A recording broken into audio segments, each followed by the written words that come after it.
lot of people coming to the shop recently who want to get into fly tying, and probably the best pattern to get into is just going to be the simple woolly bugger. So we're going to go over that today, how to tie a woolly bugger. A lot of the techniques you'll use in this fly transfer over to pretty much every other fly you're going to be tying. Woolly bugger is a great fly, freshwater. It'll catch everything from trout to panfish to largemouth, smallmouth, pretty much everything will eat a woolly bugger.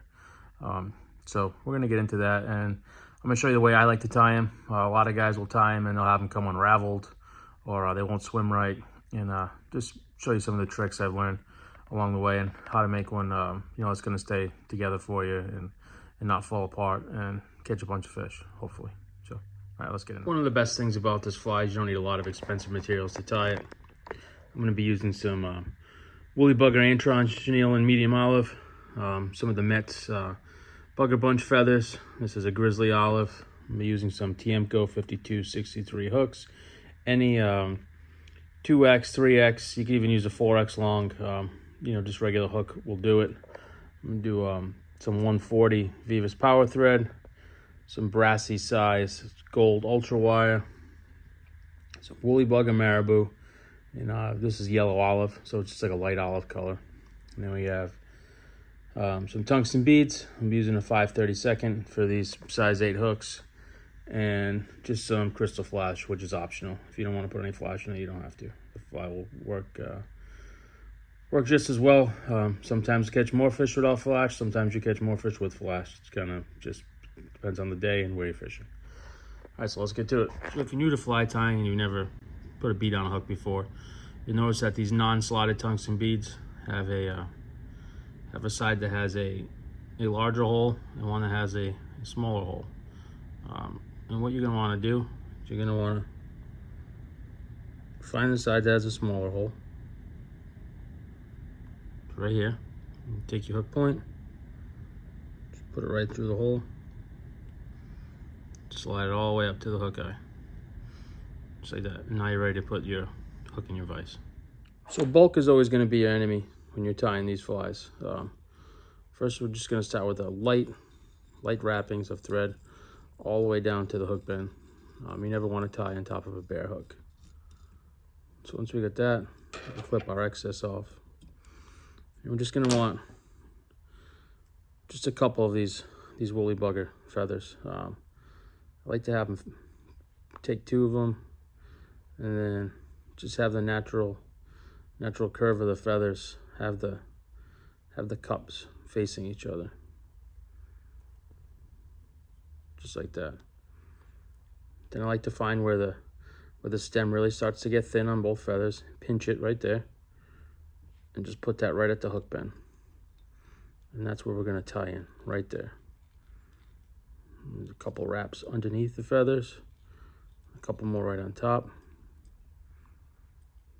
You can kind of position them exactly where you want them. Pinch again. And we're going to get rid of all of this thick stem. We don't want that bulk in our fly. Just wrap the ends down. Just go back over those thin stem pieces, and then just lock the feather down again. Okay. Now that we've got those feathers how we want them, I'm going to take 1 strand of crystal flash,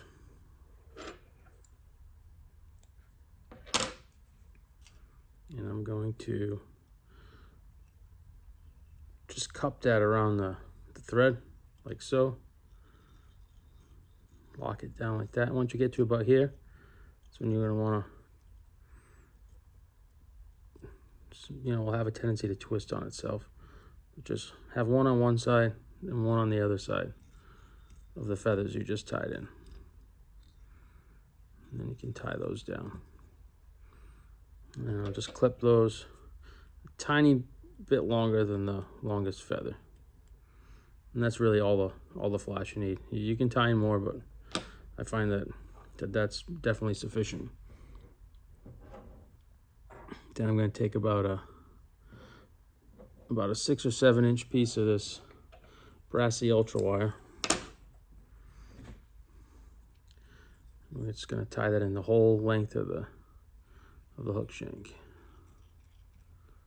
Make sure it doesn't move. This is what's gonna hold our feather in at the end. We're actually gonna tie the feather down.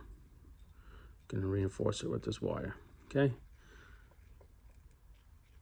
Make sure we get that in there good. Then back down to the hook bend again. Then I'm gonna take a piece of my woolly bugger chenille. Again, you don't need much, but a little bit of a longer piece to work with just makes it easier to work with. So maybe 5 or 6 inch piece, you'll get a few flies out of that. I'm just gonna tie that in right here.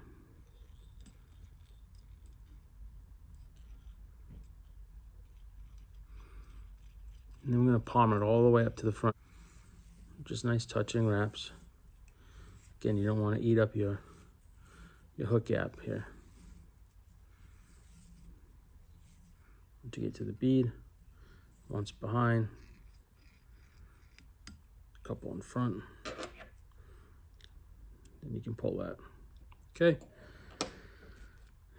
Now we're gonna get one of our woolly bugger feathers.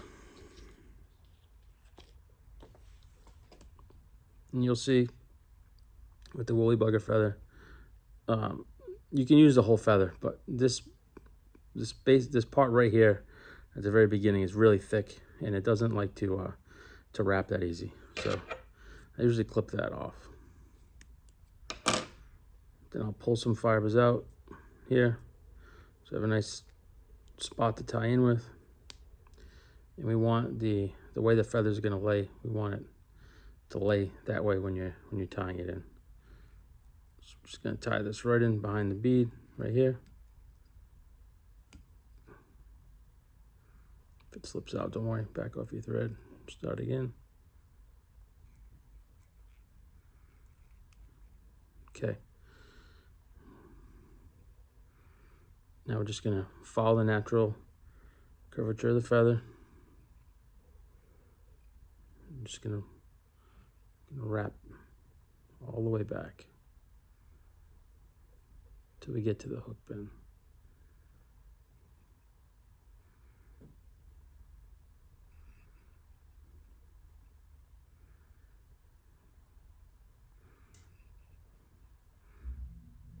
Okay, once you get to the hook bend, it's when you're going to get your ultra wire. And you're going to go the opposite way now. You're going to lock that feather right down. I'm still holding the feather, and now I'm putting tension on the ultra wire. And then you want to kind of just weave your way through all that hackle. You just palm it in. Try not to trap that much. And this ultra wire, weaved like this, is what's going to hold your hackle down and stop your fly from unraveling.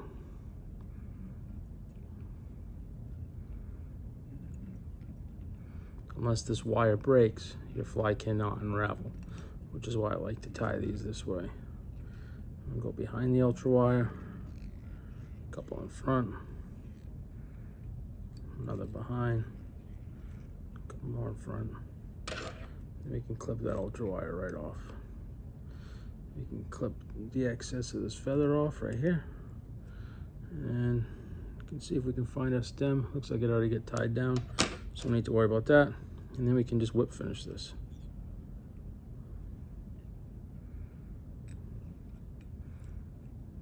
Three turns.